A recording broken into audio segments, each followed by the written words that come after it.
Hey, I'm Randy and you're watching The Cheap Audio Man. Here at The Cheap Audio Man, we help folks find high-value hi-fi, home theater, and headphone equipment. And today it's a double review: SMSL SU6, SH6, and the SMSL M500 Mark II. One's a DAC amp stack for your desktop or whatever for headphones. The other one is a fancy DAC with a headphone out. Okay? Okay. So sit down, grab a cup of coffee while I pretend like this candle's a coffee mug, and let's talk about these SMSL products.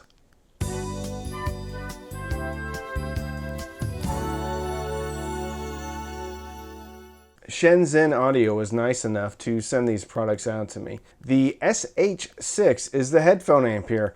Pretty simple. On the front, there's one volume control, one 6.35 millimeter headphone jack. It's the big single-ended one. It's a big headphone jack. High and low gain toggle switch. I love toggle switches. And then a switch over here so you can do preamp mode, headphone amp, or off. I don't know why they have off. Seems like they should have just been preamp or headphone amp. The DAC is pretty much a DAC. However, it does have Bluetooth as well, and it has all the codecs. That's right, all the codecs. On the back, it's pretty straightforward. The headphone amp just has RCA in, RCA out, and then the DAC has RCA out, coaxial in, full-size optical in, and then a micro or USB-C in for the USB. Hello, where are you? There we go. And then there's a Bluetooth antenna, and they both have the somewhat figure 8 style of cord, so they have internal power supplies. The cool thing about the headphone amp is there's actually a little chassis ground. So the power cord for this one actually has a little ground coming off the side. So it's a 3-prong power cord with a little chassis ground, a little spade connector. Kind of cool. I've never seen that before. I guess it gets away from having to have the big IEC connection, but well thought out. Very cool, very small form factor, very light. I like it. A little bit bigger than the topping D50S and A50, and we're going to come back to that. But I like it. Very nice. Price. The price on the DAC is $169. Price on the headphone amp is $120, although you can get the stack together from Shenzhen Audio, I think for $279, something like that. You may save some money. Okay, SMSL M500 Mark II. Big DAC in here, volume control on the front, 6.35 millimeter out. Oh, by the way, these both come, careful. These both come with the same remote. It's the new remote from SMSL, although it's very similar to the old remote. Anyway, big screen on the front, on the back, balanced outputs, RCA outputs, full-size USB, full-size coax, full-size USB, full-size optical, full-size coaxial, a little vertical Bluetooth antenna, and then power cord, and then the IEC. And I always get a kick out of these. These are pretty cool. The good news is these all have the latest and greatest in Bluetooth. So LDAC, aptX HD, aptX AAC, SBC, and then maybe some other ones. I can't remember. The ones that are applicable to me are really LDAC, AAC, and occasionally aptX HD. Bigger form factor here. This has a 9038 Pro chipset. This has a 9038 Q2M, which a lot of DACs have. Very good chipset for both. So I'm going to read off some specs here for the SU6. Got op amps, OPA, 16, 12, 4 of them. Again, topping D50S has the same op amp chips, has the same DAC chip, also has good Bluetooth. Price on that one, $250, and I bought that one a while back. In theory, on paper, the SU6 looks an awful lot like the D50S, but it's cheaper. It's got some type of fancy clock thing. It supports DSD if you are into that, and then ridiculous amounts of PCM. So PCM is 2-channel. Also has 7 different PCM filters, roll-offs, things like that. So you can play with those. I did try to listen to differences. I still have a hard time hearing any differences between those. However, on the M500, they actually give you a nice little printout that tells you what the differences are supposed to be, and then what type of music you should listen to with them, which is kind of cool. I've never seen that before. So it says it has a built-in specially designed low noise switching power supply, and then a built-in discrete component linear power supply, and multiple low noise supplies for analog circuits. I don't know really how that works, but maybe if you do, drop it in the comments. So I compared this obviously to the M500, but I also compared it to the i5 Diablo, which is a $1,000 battery-powered travel DAC amp. And you'd be surprised, it actually did pretty good against the old Diablo. El Diablo. All right, so the SH6, which is the headphone amplifier, puts out 2.6 watts into 16 ohms, 1.3 watts into 32 ohms, and then it gives a bunch of stuff about how great it is and how low noise it is. It is good. I think it's quite good. M500 Mark II uses the 9038 Pro DAC chipset. Has all the latest and greatest Bluetooth codecs. Again, some clock stuff to reduce jitter. Has MQA. Not only does it have MQA, it will do MQA CDs, and I didn't even know that existed until I looked it up, and apparently there are a dozen MQA CDs that you can buy and enjoy. I don't know, maybe there's a whole bunch more coming out, but that's the first time I've ever seen MQA CDs. As far as the power goes for the M500, similar to the SH6. 2 watts into 16 ohms, 1 watt into 32 ohms. So the SH6 has a bit more juice, but neither one of these had a problem driving any of the headphones I put on them, including the Drop 6XX, Sennheiser 6XX, the Hi-Fi-Man Edition XS that I got, and then the Tin Hi-Fi P1 Pluses for the IM. I've had these for a while, and I've tried a lot of different headphones on them, and the good news is neither one of them had an issue driving anything that I have. For the direct comparison, I listened to the Drop 6XX, and I had both of the roll-off settings on one. Now, again, there's multiple roll-off settings, so you can, in theory, get both of these to sound slightly different. However, I just tested them both in the first setting. So the first song was Bob Marley, the Redemption Song. At the 25-second mark, there was some sibilance on the SH6 and the SU6 that I did not hear as prominently presented on the M500 Mark II. Killing Strangers, from basically the beginning to the 14-second mark, the M500 had greater instrument separation. There's actually a little thing in the back with the, it sounds like someone's got a can filled with gravel and they're like that. Anyway, the M500, that was separated out, more prominent, more there. It was there on the SU6 and SH6. It seemed a little bit flat, and that's going to be a bit of a recurring theme. More two-dimensional on the SU6 and the SH6, and it probably should be, considering that together they cost less than $300. People Are People by Depeche Mode. Funny story, I was in high school in a one-act play, and in the beginning they played People Are People by Depeche Mode, and we had to dance on stage, and I felt like a real big idiot. I probably looked like one too. Anyway, People Are People by Depeche Mode has a negative connotation in my head from having to dance on stage in front of strangers.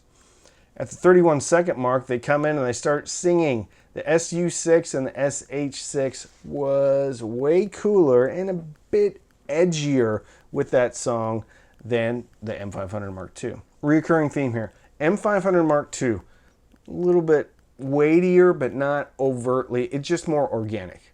Just feels more natural.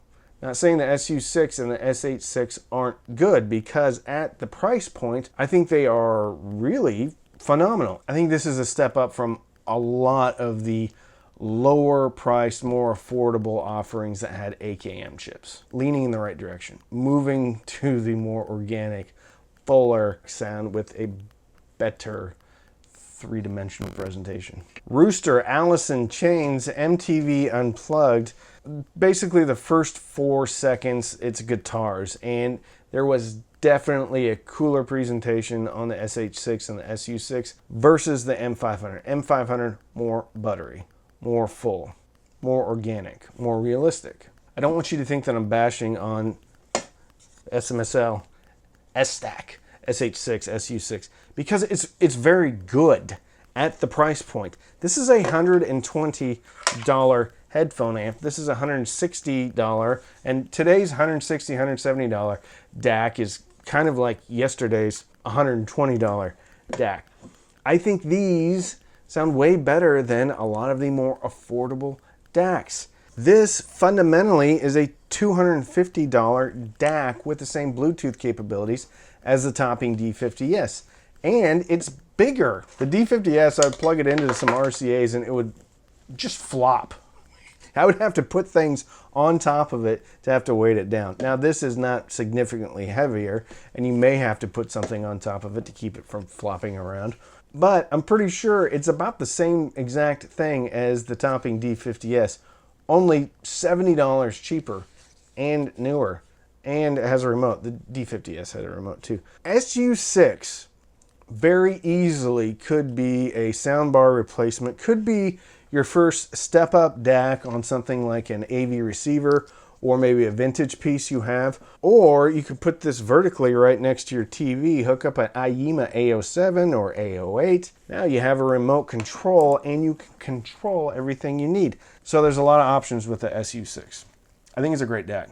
Now, if I remember correctly, and I don't have it here, this to me, the SU6 and the SH6 sounds similar to what the Schit, Modi, and Manny sounded like, although one gets a remote control. Now, I'm not going to say this is exactly the same as a Schit stack, simply because I don't have them here to directly A/B them.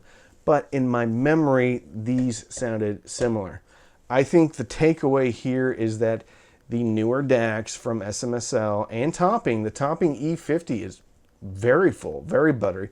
I think more buttery than the SU6, but it's also more expensive. I think the SMSL and topping offerings are moving towards a more organic and realistic sound at a lower price, and it's really exciting for the consumers. M500 Mark II. I think people should consider this DAC.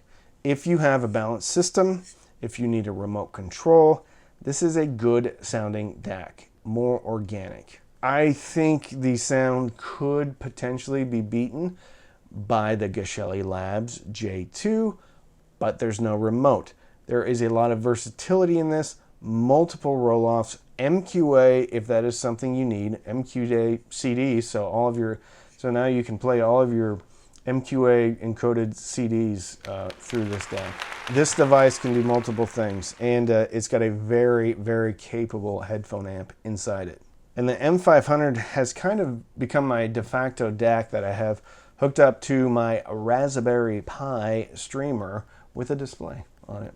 If you want to check out that video, maybe I'll put it up here if I know how to do that. Probably don't. Here, I'll do this so I know exactly what part of the video to put it up there. You can check that video out. I have two videos. One, talking about it, and then two, putting it together and downloading stuff. A tutorial. A how-to. How to pie. Cherry pie. How-to cherry pie. I love cherry pie. I could legitimately eat cherry pie filling right out of the can. Maybe have a graham cracker every once in a while and just scoop it in there. Or some cream cheese. Just make kind of like a cherry cheesecake. Probably don't need to know that. The key takeaways here, I really enjoy cherry pie filling. It's good. All right, I talked about the iFi Diablo. The Diablo, El Diablo. $1,000, $1,000 for a DAC headphone amp. It looks like a red cigar box. And I don't even know if this comes with it. I'm gonna have to do some more research, but this is the Purify, the USB Purify thing. This sounds really good, okay? It does, and it should. It better sound good. It's $1,000. I was A/B'ing that to the SH6 and the SU6 stack, and it wasn't embarrassed. There were subtle details. The Diablo had some benefits to it from a presentation standpoint and from a sonic perspective, but not as different as I thought they would be. And I think the M500 Mark II as good, if not better, than the Diablo. Different types of products though, so it's not really fair to compare them. I was just curious to see what a $1,000 portable DAC amp sounded like. Good news is both of these sound very good and can compete with the El Diablo. Also tried the 10 P1 Pluses. No discernible noise floor on either of these, so they can definitely drive IEMs without, hearing a bunch of noise. I think both of these are awesome. It depends on what your budget is. It depends on if you need balanced. It depends on if you just want something small on your desktop. I will say that the SH6, SU6 are more detailed, a little bit thinner sounding. So some headphones, like the Meze 99 Classics, actually may sound better on the SH6, SU6 stack than the M500. I think the M500 is a kind of a do-it-all DAC amp though, and I really like it. Really, really like it. So if you want to support the channel, you can sign up for Patreon, patreon.com/cheapaudioman. Every Sunday night we have Patreon-only Zooms. We also have a Patreon-only Facebook group. You can also sign up for Amazon Music. There's a link in the description. Click on the link, sign up. You get 3 months for free. You can cancel. I still get a couple of dollars. You can also use the affiliate links in the description. I will link all of these and maybe some of the headphones I talked about. Most, if not all of those affiliate links, I'll get a commission on. You don't pay any more, but it's a great way to support the channel. So don't binge watch anything on Netflix or Hulu. Binge listen through your new SMSL SH6, SU6, or the SMSL M500 Mark II, and fill your soul with happiness. And with that, I'm Randy. I'm the Cheap Audio Man.